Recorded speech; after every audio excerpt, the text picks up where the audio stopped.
बच्चों कक्षा 9 विषय गणित और प्रश्नावली अपनी चल रही है 9.3 11 तक के क्वेश्चन अपने हल कर चुके हैं। 12वां क्वेश्चन देखो, आपको दे रखा है कि गांव के निवासी तिवारी के पास क्या है, चतुर्भुजा का भूखंड है और उस गांव की ग्राम पंचायत ने उसके भूखंड के कोने में से उसका कुछ भाग लेने का निर्णय किया ताकि वह यहाँ एक स्वास्थ्य केंद्र का निर्माण किया जा सके। तिवारी इस प्रस्ताव को प्रतिबंध के साथ स्वीकार करता है कि उसे इस भाग के बदले उसी भूखंड के संलग्न एक भाग ऐसा दे दिया जाए जो कि उसका जो भूखंड है वो त्रिभुजाकार हो जाए। तो स्पष्ट कीजिए कि इस प्रस्ताव को किस प्रकार क्रियान्वित करें। तो देखो उसके पास क्या है, ये है ABCD एक चतुर्भुजाकार भाग है। अपने मानते हैं ABCD चतुर्भुजाकार है। अब देखो यदि BD अपने विकर्ण है, इसको मिलाकर फिर देखो C से कोई रेखा BD के समांतर रेखा खींची जाती है तो CF इस प्रकार, तो फिर इसको मिला के ये सारा मिला दिया। मिलाने के बाद क्या बना कि जो CBD तो क्या है, त्रिभुज है, और FBD ये भी क्या है, त्रिभुज है। ये दोनों क्या है, एक ही आधार पर बने हैं, एक ही आधार एक ही समांतर रेखाओं पर बने हैं। तो एरिया ऑफ क्या होगा, CBD का क्या होगा, बराबर हो जाएगा एरिया ऑफ FBD के, क्योंकि ये दोनों देखो CBD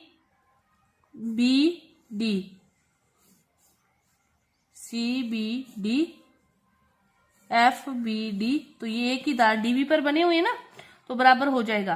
तो इसके बाद देखो दोनों में से अपने एरिया ऑफ BDM को घटा दे, एरिया ऑफ BDM को घटा दे, BDM को। तो area of CBD minus area of BDM equal to area of FBD minus area of BDM। अब देखो CBD में से BDM घट गया तो क्या बच गया, DMC बच गया। तो एरिया DMC, दूसरी साइड बच जाएगा एरिया BFM। तो CMD के बदले कि उससे यदि ये CMD लेते हैं तो उसे क्या दे दिया जाए, BFM इतना दे दिया जाए, तो वो क्या हो जाएगा, बराबर हो जाएगा, और साथ में क्या हो जाएगा, त्रिभुजाकार हो जाएगा। साथ में उसका खेत क्या हो जाएगा, त्रिभुजाकार। उसकी जो शर्त है वो भी क्या हो जाएगी, पूरी हो जाएगी। इसके बाद देखो 13वां क्वेश्चन क्या है कि ABCD एक समलंब है जिसमें AB समांतर DC है, जो AB है समांतर DC है, और AC के समांतर रेखा AB को X पर और BC को Y पर ये इसके समांतर रेखा प्रतिच्छेद करती है। तो अपने को क्या प्रूव करना है कि एरिया ऑफ ADX का एरिया ACY के क्या होगा, बराबर होगा, ये अपने को प्रूव करना है। तो देखो त्रिभुज है जो ADX और ACX, ये एक ही आधार AX पर बने हैं। ये दोनों क्या है, एक ही आधार किस पर बने हैं, XA चाहे AX पर। तो इन दोनों का एरिया क्या होगा, बराबर होगा ADX, एरिया बराबर होगा ACX के। समीकरण नंबर 1, ठीक है, एक ही आधार पर बने हैं। इसी तरह बात करें ACY की, और इसके साथ फिर एक ही आधार पर कौन सा बना है, ACY और ACX, तो ये भी तो AC आधार पर बनी है ना।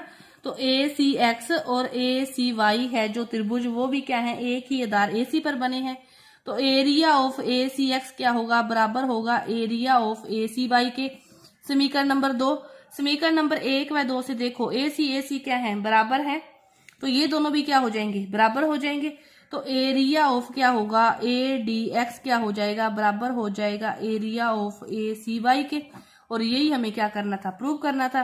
तो हमारा जो प्रूव करना था वो क्या हो गया, प्रूव्ड हो गया। तो ये आपके 13 तक के क्वेश्चन थे। इसके बाद देखते हैं 14वां क्वेश्चन। 14वां क्वेश्चन क्या दे रखा है अपने को, AP BQ और CR ये क्या है, बराबर हैं, तो अपने को ये प्रूव करना है। तो देखो वो ये एक ही आधार पर अपने को देखते जाना है कि जो कौन कौन सी त्रिभुज एक ही आधार पर बनी है। तो ABQ के साथ देखो BQ आ रहा है, BPQ में भी BQ आ रहा है। तो देखो त्रिभुज ABQ और त्रिभुज PBQ एक ही आधार किस पर बने हैं, BQ पर बने हैं। तो एरिया ऑफ ABQ क्या होगा, बराबर होगा एरिया ऑफ PBQ के। समीकरण नंबर 1। फिर और देखो अपने को AQ के साथ C, मतलब ये वाली चीज चाहिए, ठीक है। तो BQC के साथ फिर कौन सा बना है, BQR। इसमें ये चाहिए PBR चाहिए, तो PBQ में क्या जोड़ेंगे, ये जोड़ेंगे, तो फिर PBR होगा ना। तो ये वाली चीज इसमें, ये वाली चीज, तो ये वाले त्रिभुज हो गए। फिर त्रिभुज कौन से हो गए? बी क्यू सी और त्रिभुज बी क्यू आर, त्रिभुज बी क्यू आर एक ही आधार किस पर बने हैं? ये भी बी क्यू पर बने हैं। तो area of B Q C क्या होगा? बराबर होगा area of B Q R के समीकरण नंबर 2। दोनों को क्या कर दो? ऐड कर दो बस, 1 + 2। एक ही आधार पर ढूंढने हैं और ढूंढने ऐसे कि जो प्रूव करना है वो अपने को प्राप्त हो जाए। तो एरिया ऑफ क्या हो गया? ए बी क्यू में क्या जुड़ जाएगा? Area B Q C, area P B Q में क्या हो जाएगा? जुड़ जाएगा एरिया बी क्यू आर। दोनों जुड़ गए। ए बी क्यू में जुड़ गया बी क्यू सी, तो ये बन गया ए क्यू सी। ये क्या बन गया? Area A Q C. P B Q में जुड़ गया ये वाला, तो क्या बन गया? P B R. तो एरिया पी बी आर दोनों क्या है? बराबर हैं। तो ये अपने को प्रूव करना था, वो क्या हो गया? प्रूव्ड हो गया। ये था क्वेश्चन नंबर 14। इसके बाद देखो क्वेश्चन नंबर 15 कि चतुर्भुज के विकर्ण एबीसीडी के विकर्ण एसी और डीसी परस्पर ऊपर प्रतिशत करते हैं। इस प्रकार प्रतिशत करते हैं कि ये अपने को दे रखा है कि एरिया एओडी बीओसी के बराबर है। तो एबीसीडी क्या है? एक समलंब चतुर्भुज है, ये अपने को प्रूव करना है। अपने को दे रखा है कि एरिया क्या है? एओडी है, बराबर है एरिया किसके? बीओसी के। एरिया एओडी क्या है? बीसी के बराबर है, दिया गया है। दोनों में क्या करो? एओबी जोड़ दो, दोनों में एरिया एओबी ऐड कर दो। तो एरिया हो गया एओडी प्लस हो गया area AOB equal to area BOC plus area क्या हो गया? एओबी। अब इस एओडी में ये ऐड हुआ तो क्या बन गया? एबीडी। क्या बन गया? Area ABD. बीओसी में ये ऐड हुआ तो क्या बन गया? एबीसी। एरिया बन गया एबीसी। ठीक है। ये एबीडी और एबीसी कैसे बने?